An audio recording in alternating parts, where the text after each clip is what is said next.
যেমন আমরা এখানে অনেক ভক্ত আছি বাবা, কখন কালী ভক্ত হচ্ছি, কখন কৃষ্ণ ভক্ত হচ্ছি, কখন শিব ভক্ত হচ্ছি, মানে যখন যেটা মনে হয় তখন সেটাই ভক্ত হয়ে যায়। একটা চরণ আশ্রয় করে থাকি না, কিন্তু ধরতে যদি হয় বাবা একটাই চরণ ধরে থাকো, তাতেই কাজ হবে। ধরতে যদি হয় গাছের গোড়াতে জল দাও। আর মুরারি গুপ্ত যে হনুমান ছিল, রামচন্দ্রের চরণে বাবা দেহ মন প্রাণ সমর্পিত। আর যেজন ভগবানের চরণে দেহ মন প্রাণ সমর্পিত করে দেয়, সে দ্বিতীয়বার আর কোনো দিকে যাবে না।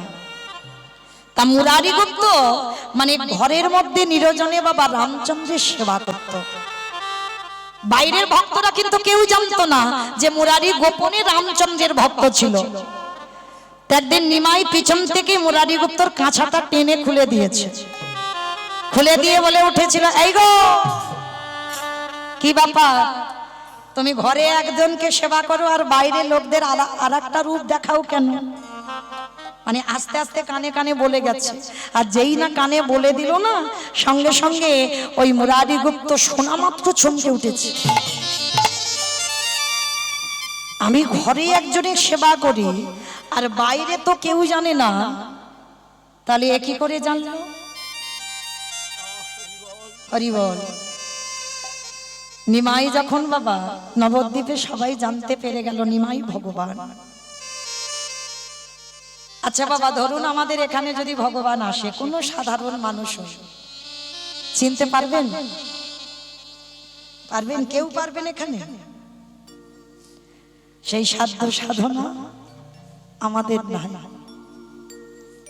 ঠিক চৈতন্য মহাপ্রভুকে নবদ্বীপবাসীরা তেমনই দেখত।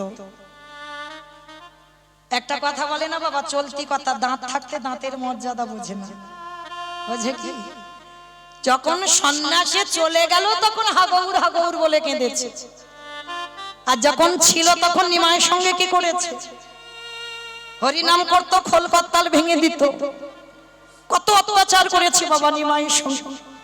নিমাই যে ভগবান কেউ সেটা বিশ্বাস করতে পারেনি। জগন্নাথ ধাম পুরী ধামে যে বিলীন হলো, সেখানেও বাবা কেউ বিশ্বাস করলো না যে নিমাই ভগবান। একদিন আমার মুরারি গুপ্তকে রাতের অন্ধকারে নিমাই একটা কথা জিজ্ঞেস করেছিল, ও মুরারি, মুরারি, নবদ্বীপের অনেক ভক্তরা আমাকে প্রণাম করে, কিন্তু কই কোনোদিন তো তোমাকে দেখি না আমাকে প্রণাম করতে। তুমি কি মনে করো না যে আমি ভগবান বলে? একদিন জিজ্ঞেস করছে মুরারিকে।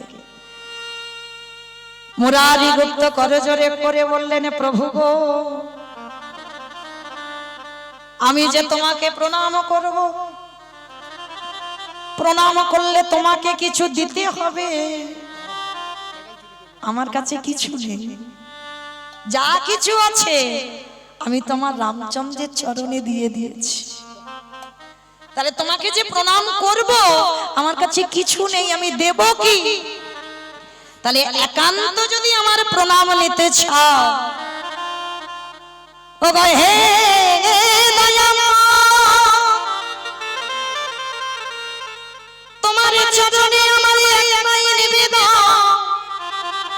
একান্ত যদি আমার প্রণাম তুমি গ্রহণ করতে চাও, তাহলে এই নিমাই অবতারে, গৌরী অবতারে দাঁড়ালে হবে না। আমার ঘরের মধ্যে গিয়ে তোমার রাম হয়ে গিয়ে প্রভু ভগবতী খাবে।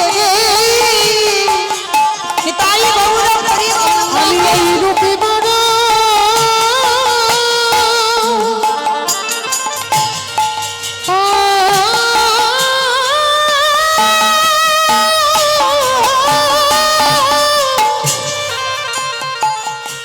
আমি যে এই রূপে বড় বড় ভালোবাসি, একেবারে রাম হয়ে তুমি দাঁড়াও দেখি। চমকে উঠল আমার ভগবান, আমার নিমাই চমকে উঠে বলল, কি ব্যাপার মুরারি, তার মানে তুমি কলিযুগে আমাকে রাম হয়ে দাঁড়াতে হবে? বলে হ্যাঁ, একান্ত যদি আমার প্রণাম নিতে চাও রাম হও, কারণ আমি আমার দেহ মন প্রাণ হনুমান হয়ে রামের চরণে দিয়ে দিয়েছি। তাহলে আমার প্রণাম নিতে গেলে তোমাকে রাম হতে হবে। ও মায়েরা, ভগবানকে শাসন কারা করে গো? ভক্ত। ভক্তই পারে বাবা ভগবানকে চোখ রাঙাতে, ভক্তই পারে ভগবানকে শাসন করতে, ভক্তই পারে ভগবানকে মারতে। মুরারি যেই না বলেছে দাঁড়াও আমার ঘরে রাম হয়ে, আরে কি ভগবান থাকতে পারে এই জগৎ সংসারে মাঝে? যদি ভক্ত কায় মনোবাক্যে ভগবানের কাছে কিছু চায়, আমারে ভগবান তৎক্ষণাৎ তার মনোবাসনা পূর্ণ করে। এইবারে যেই না ওই মুরারির ঘরে গিয়ে দাঁড়ালো, আমার নিমাই হয়ে দাঁড়ায় আছে। আমার মুরারি ভক্ত যেই না চরণ তলে লুটিয়ে পড়ল গহু রেখে, একবার কৃপা করে সেই চার হাত নিয়ে তীর ধনুক নিয়ে তুমি দাঁড়ায় যাও। যেই না মুরারি নয়ন জলে কাঁদিল, আরে কি ভগবান থাকিতে পারে ওই মুরারির ঘরের সামনের দরজায় দাঁড়াই? ওগো রাম হয়ে ওগো দাঁড়াই ভক্তিতে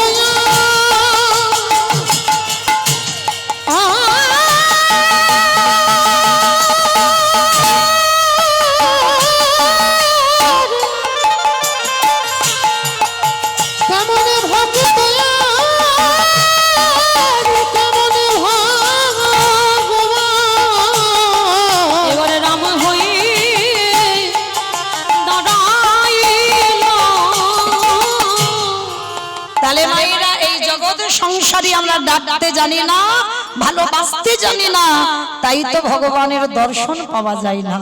কিন্তু ডাকার মতো যদি ডাকা যায়, আমার ভগবান ভক্তের দুয়ারে এসে দাঁড়িয়ে যায়। আজকে তাই তো আমার চৈতন্য মহাপ্রভু নবদ্বীপের মাটিতে আজকে নিয়ে দাঁড়িয়েছে। একা নয়, আমার নিতাই চাঁদকে নিয়েছে। নিয়ে কি করছে জানো? নিতাই যারে দেখে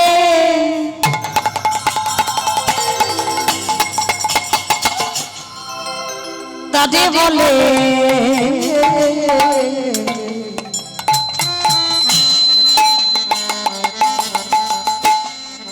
দন্তে তৃণ ধরি ধরি নিতাই যারে রাখে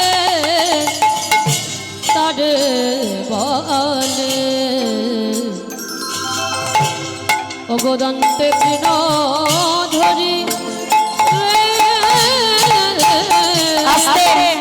বাবা ঠাকুর এগুলো মহাজনী পদাবলী, বৈষ্ণব পদাবলী। নিতাই যারে দেখে তারে বলে দন্তে তৃণ ধরি। মা তৃণ মানে কি? খড়। খড় তৃণ মানে খড়, ঘাস। আচ্ছা বাবা, হরিনাম করবে করু, দাঁতে ঘাস নিচ্ছে কেন? আমাইরা কই আমরা এত এত কীর্তনিয়া কীর্তন গাই, কই কারণ মুখে তো ঘাস নাই আছে? কেউ দাঁতে ঘাস নিয়ে কীর্তন গাইছে? গাইছে না তো। তাহলে বৈষ্ণব পদাবলীতে বলছে নিতাই যখন হরিনাম বিতরণ করছে দাঁতে ঘাস কেন বলছে? তাহলে নিশ্চয়ই বাবা আমাদেরও দাঁতে ঘাস নিয়ে কীর্তন করতে বলেছে। বলেছে তো? বলে না। কারণটা কি জানো? এই সমাজের তফাৎ। এটা এখনকার সমাজ আর মহাপ্রভুর আমলের সমাজ বাবা অনেক তফাৎ। এই তখনকার সমাজের নিয়মটা ছিল কি নিয়ম না, আমি যে কথাটা বলছি সেই কথা সত্যি, আমি কথাটা বলছি কথাটা সত্যি। কি করে প্রমাণ করবে? তোমাকে দাঁতে ঘাস নিতে হবে। আর দাঁতে ঘাস নিলে কি হবে? যে তুমি নত হয়েছ, মানে তুমি বড় দীনতার প্রতিমূর্তি, মানে তুমি গুরুজনদের সামনে নত জানো হতে পেরেছ, যার জন্য চৈতন্য মহাপ্রভুর আমলে নিয়ম, মানে গুরুজনদের সামনে কথা বলতে গেলে তোমাকে দাঁতে ঘাস নিতে হবে। আর আমাদের সমাজে মানে এখনকার সমাজে নিয়ম কি? দাঁতে ঘাস নয়। আপনারা অনেক গুরুজন গুণীজন বসেছেন, অনেকে জ্যেষ্ঠ বা জ্যেষ্ঠা বসেছেন, আমি অনেক ছোট, যেন ভাববেন না আমি জ্ঞান দিচ্ছি না, কাউকে জ্ঞান দিচ্ছি না, আমি একটু মনে করাচ্ছি। আপনারা সবাই এখানে আমার থেকে অনেক অভিজ্ঞতার মানুষ, আপনারা জানেন, কিন্তু সংসার সমুদ্রে বাবা হাবুডুবু খেতে খেতে ভুলে যায়। মনে করাবার জন্য কীর্তন, জ্ঞান দিতে আমি আসিনি, আমার নিজেরই জ্ঞান নাই তো জ্ঞান দেব কি করে? মনে করাবার জন্য। তাহলে বাবা আমাদের সমাজে নিয়ম কি, যে গুরুজনের সামনে কথা বলতে গেলে আমার স্বভাবটা যেন একটু নত ভাব হয়। মানে দেখবেন বাবা যারা মানুষ চেনে, মানে আমার মধ্যে যে একটা আমিত্ব আছে দেখলেই বোঝা যায়। মানে তার কথা বলা, তার স্বভাব, তার চলাফেরা, তার চরিত্র দেখলে বোঝা যাবে বাবা তার মধ্যে একটা আমিত্ব কাজ করে। মহাপ্রভু বলছে গুরুজনদের সামনে কথা বলতে গেলে তোমার ভিতরে যেন আমিত্বটা না থাকে, অহংকার মঞ্চ থেকে নেমে সবার সামনে নত জানো হয়ে তোমাকে নম্র হয়ে একটু কীর্তন গাইতে হবে। এটা আমাদের স্বভাবে নিয়ম, আমার সমাজে নিয়ম। কিন্তু মহাপ্রভুর সমাজে দাঁতে ঘাস। রূপ গোস্বামী আর সনাতন গোস্বামী যখন আমার প্রভুর চরণে গেলেন তখনও দাঁতে ঘাস নিয়ে গেলেন। কেন? আত্মসমর্পণ। প্রভু আমার বলতে কিছু নাই, এই দাঁতে ঘাস নিয়ে এলাম, সব তোমার চরণে দিলাম। তাই বলছে নিতাই যারে দেখে তারে বলে দন্তে তৃণ ধরি। ওই নবদ্বীপের অলিতে গলিতে যারে দেখে তারে পদ ধরে বলে তোদের ঘরে আমি বাসন মেজে দেব। আমি বলি রে, নিতাই চাঁদ বলছে তোদের ঘরে আমি বাটনা বেটে দেব, তোদের ঘরে আমি কাপড়ে কেচে দেব, তোরা যাহা বলবি আমি তাই করব, বিনিময়ে মাইনে দিতে হবে না। তাহলে কি দেবে? তোরা আমারে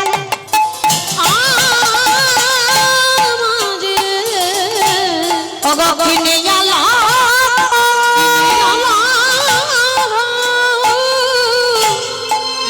একেবারে বলো গৌর হরি রে। আমাইরা নিতাই চাঁদ হরি নামের ডালাটা এনে শুধু হরি নাম দিচ্ছে না, এত বলি নিতাই চাঁদ ভূমি গড়ি যা রে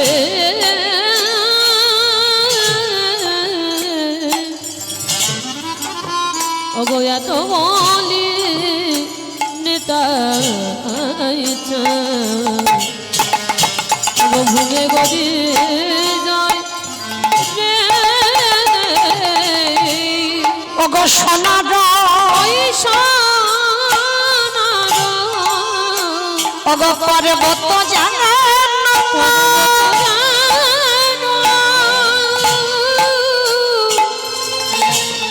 আজ ধুলাতে লুটাই রে।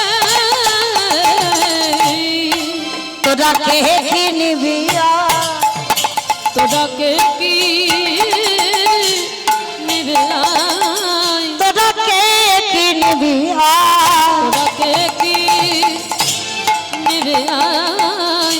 ওগো গোলকের অমূল্য ধন তোরা কে কি নিবে আয়, ওগো গোলকের অমূল্য ধন নিবে আয়। নিতাই দাঁড়ে দাঁড়ে বিলাইছে, নিতাই দাঁড়ে দাঁড়ে বিলাইছে, আমার নিতাই দাঁড়ে দাঁড়ে বিলাইছে, দাঁড়ে দাঁড়ে বিলাইছে, ওগো মধুমাখা কৃষ্ণ না, দাঁড়ে বিলাইছে, ওগো মধুমাখা কৃষ্ণ না, দাঁড়ে বিলাইছে, ওকে কে কি নিবি গানা, দাঁড়ে বিলাইছে, তোরা কে কি নিবি গানা, দাঁড়ে বিলাইছে, মুখে হরি হরি হরি বলে দাঁড়ে বিলাইছে, হরি হরি হরি বলে দাঁড়ে বিলাইছে, মুখে হরি হরি হরি বলে দাঁড়ে বিলাইছে গো, দাঁড়ে দাঁড়ে বিলাইছে। আহা সোনার পর্বত যেন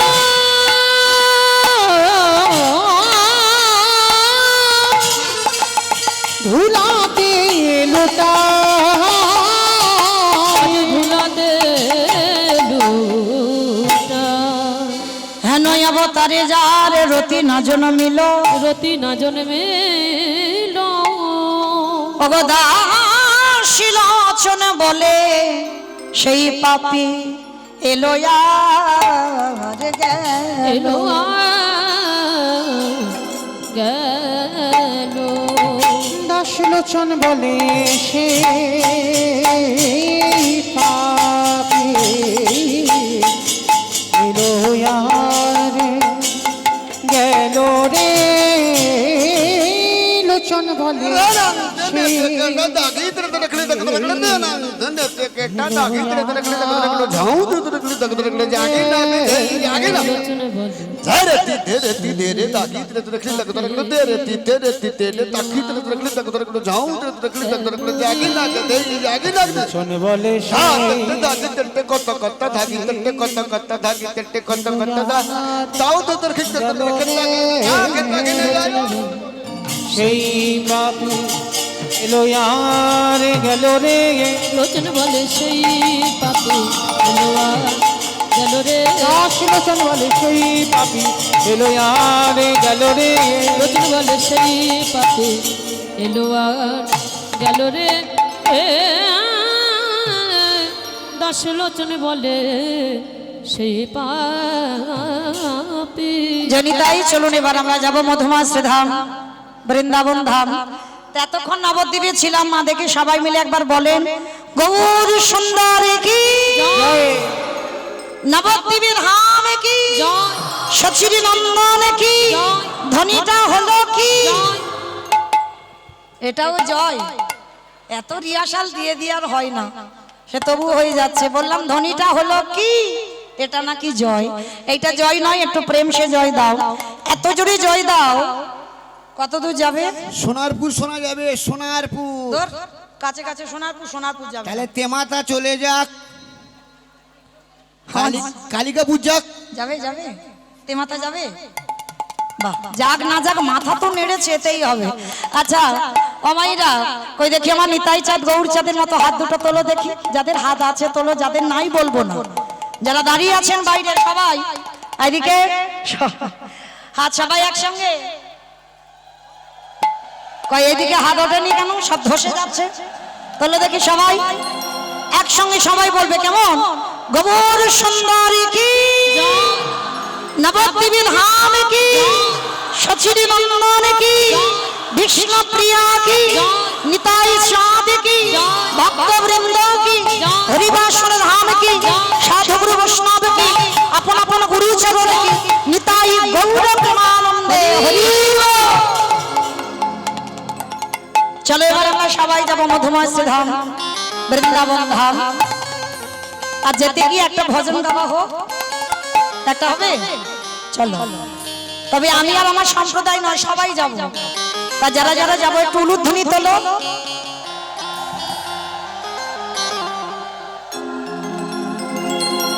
ও রাধে গোস্বামী मैं हूँ राधे तेरा दास, जन्म जन्म मोहे दीजिया वृंदावन विवास। जय राधे श्री राधे, जय श्री कृष्ण बोलो जय राधे। राधे श्री राधे, जय श्री कृष्ण बोलो जय राधे। ओ जय राधे श्री राधे, जय श्री कृष्ण बोलो जय राधे। राधे श्री राधे, जय श्री कृष्ण बोलो जय राधे। नाम मेरी राधा रानी का,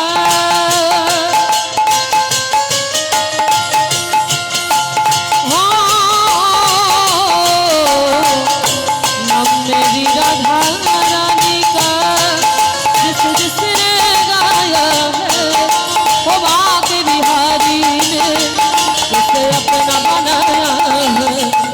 वो बाके बिहारी ने उसे अपना बनाया है। অমাইরা, আমি আর আমার সম্প্রদায় যাচ্ছি, আর কেউ যাচ্ছি না, সবাই যাচ্ছি। তো যারা যারা যাচ্ছি কই দেখি আর একবার আমার কান মুলে বলছি, মা কালী দিব্যি বলবো না।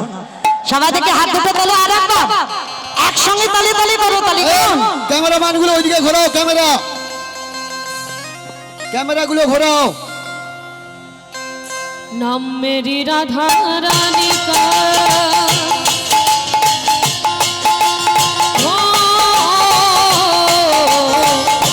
नाम मेरी राधा रानी का जिसने गाया है ओ बाके बिहारी ने उसे अपना बनाया है ओ बाके बिहारी ने उसे अपना बनाया है ओ जय राधे श्री राधे जय राधे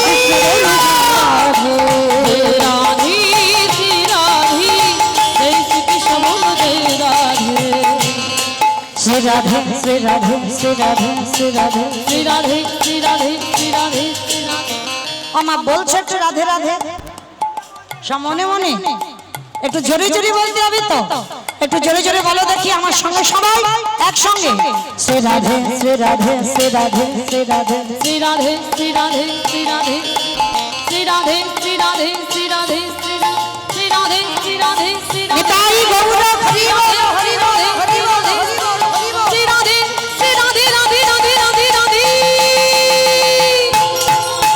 जय राधे श्री राधे जय श्री कृष्ण बोलो जय राधे ओ जय श्री कृष्ण बोलो जय राधे ओ जय श्री कृष्ण बोलो जय राधे ओ जय श्री कृष्ण बोलो जय श्री कृष्ण बोलो जय श्री कृष्ण बोलो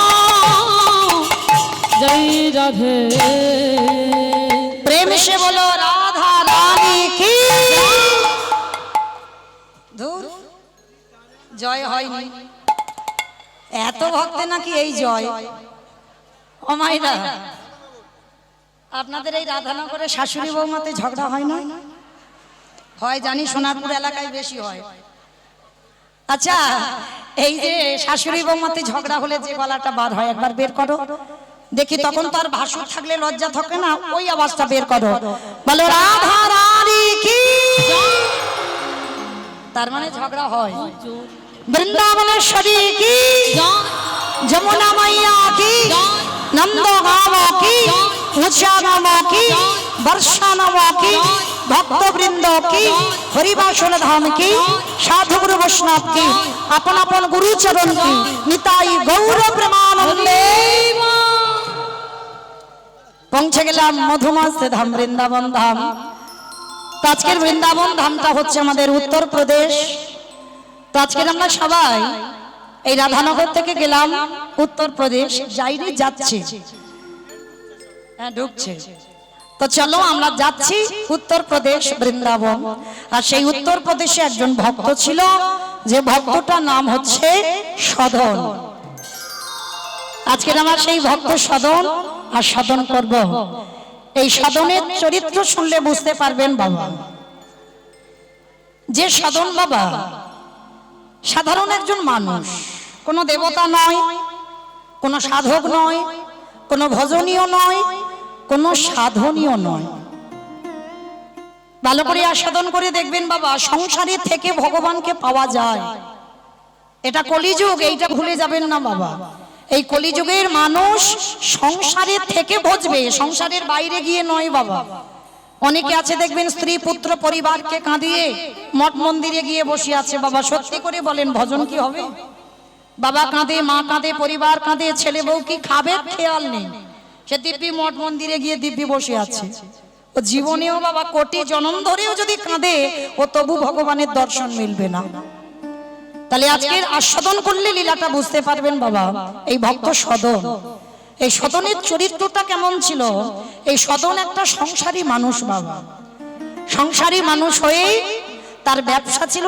মাংসের ব্যবসা লীলাটা শুনলে বুঝবেন বাবা যে শুধু যে পূজা অর্চনা করলেই ভগবান পাওয়া যাবে যে আমরা প্রসাদ সেবা করলেই যে শুধু ভগবান পাওয়া যাবে না এগুলো তোমরা যদি সব জায়গায় যাও আমি কি করব বলো আরো তো ভক্ত আছে আরো তো ভক্ত আছে যত জায়গায়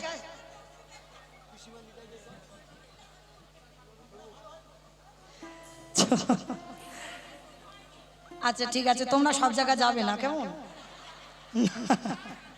না আচ্ছা এবার আমার বলতে হবে আমার তো মানে পড়ার সুযোগ নেই কীর্তনে কীর্তনে ঘুরছি তাহলে গাইব কি কেমন? আচ্ছা ঠিক আছে, নিতাই গৌর কেমন? নিতাই গৌর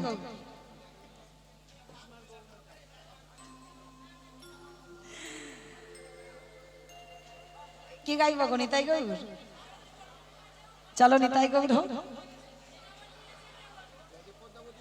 হাই ভগবান, ওটা হোক, ওটাই হোক। আচ্ছা বেশ, আমার ঠিক আছে, কাহিনীটা রাখি, কিছু কিছু দেব, কাহিনীটা একটু রাখতে হবে, একটু একটা গাছ দাঁড় করাতে হবে, তো দেব। বেশ, তো চলেন আজকের আমরা সবাই, এই যে সদন, এর ব্যবসা ছিল বাবা মাংসের ব্যবসা।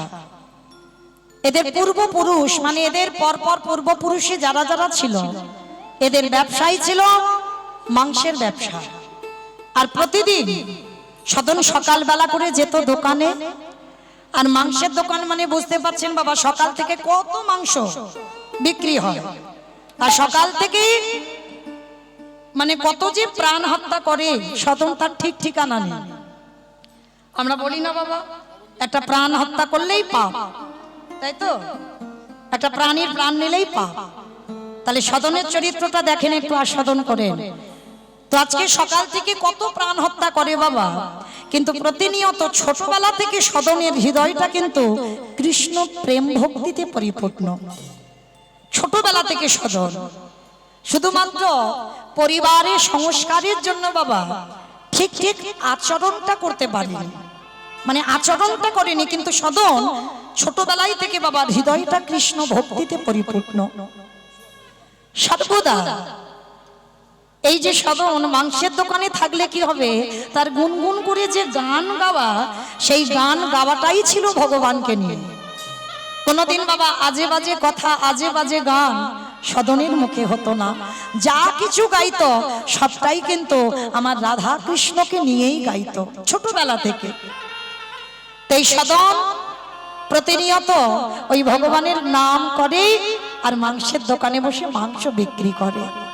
তো একদিন হঠাৎ সকালবেলা সদন কি করেছে জানো? ভোরে গৃহ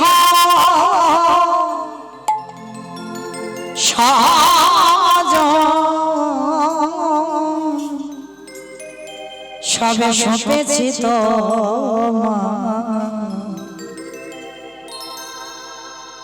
রাখো রাখো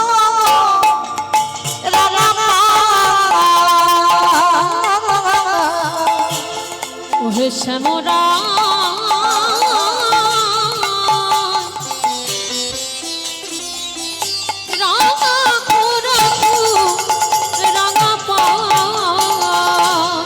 ভুলি গৃহ সাজ সবই সপেছি তোমায়।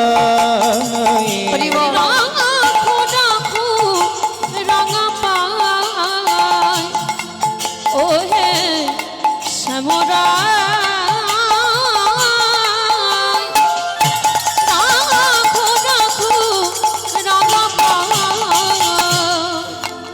সংসারে মনোভূমি। ও মায়েরা, এই গানের ভাষাগুলো শোনেন। সংসার আমাদের মরুভূমি, কোনোদিন শান্তি দেবে না বাবা। সংসারে যতদিন তুমি দিতে পারবে দু হাত ভরে, সংসার ততদিন তোমায় ভালোবাসবে, ততদিন তোমার কদর যত্ন করবে। ওই জন্য মহাজনেরা বলছেন সংসারে মরুভূমি নাহি তরু ছায়া, নাম মিলন আনন্দে ভয়া। সংসার মরুভূমি নাহি তরু ছায়া, নাম নীল দশা আনো মেঘ মায়া। আনন্দনে পবনে নন্দ দুলালে, আনন্দ নৃপবনে নন্দ দুলালে ঘুচা দিন হবরি অষ্ট যমুনা